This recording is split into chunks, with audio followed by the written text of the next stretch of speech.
Yeah, Lisa. So thank you all for coming out tonight and supporting live comedy. I think that's absolutely awesome. And especially on open mic night and Wednesday night, so way to gamble away your evening right there.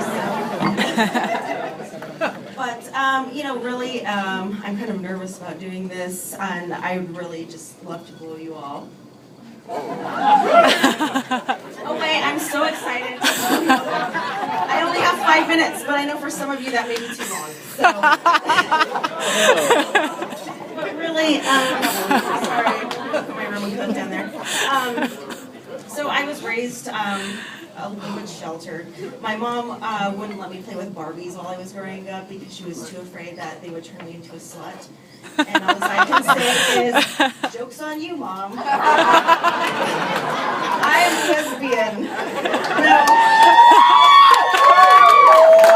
I am just kidding. I am not a lesbian. I have actually been married for 2 years now. My divorce is finalized in May. I'm very excited. So, no, not really. But the great thing about being on the dating scene now is realizing how awkward I am in relationships. I get friend zoned all the time, which is an amazing feat if you are both female and Asian. But you know, I realize that my dating and sexual life are going along the same path as the Malaysia Flight 370. I'll never be heard from again. So it's all right though. But you know, actually, to make matters worse, I live above the 2 hottest college chicks on the face of the planet. They're artists, they're vegans, and I'm kind of gross. And so like, so you know, God forbid I actually ever have a guy over to my apartment because they'll get lost on their way up.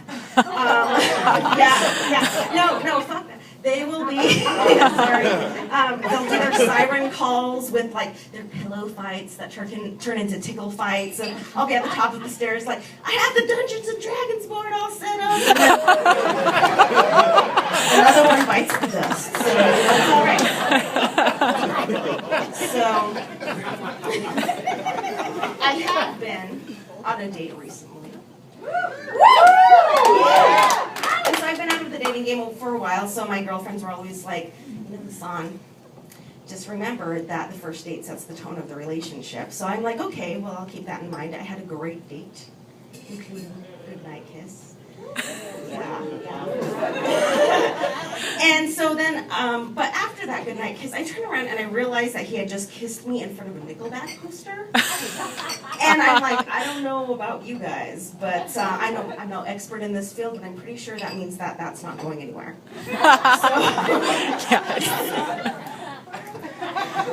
I also recently turned 30.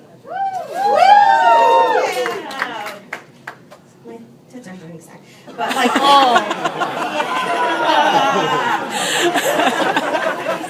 but people are always constantly asking me, Lisan, would you like to one day have children? And I'm like, you know what? I'm not going to fuck up this body. And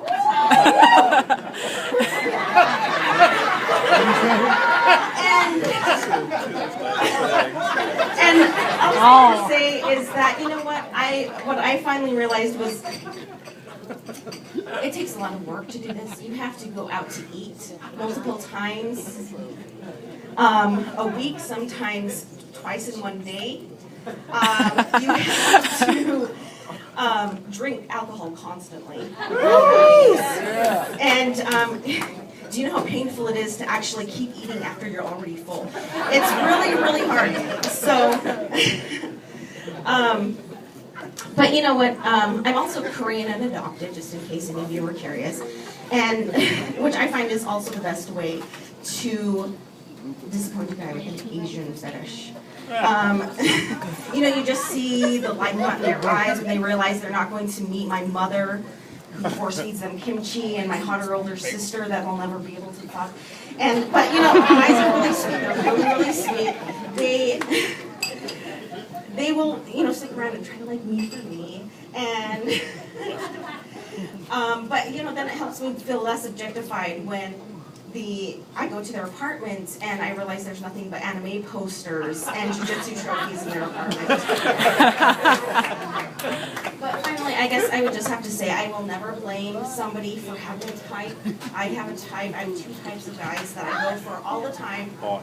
And they are not interested. And hey, what's your friend's name? All right.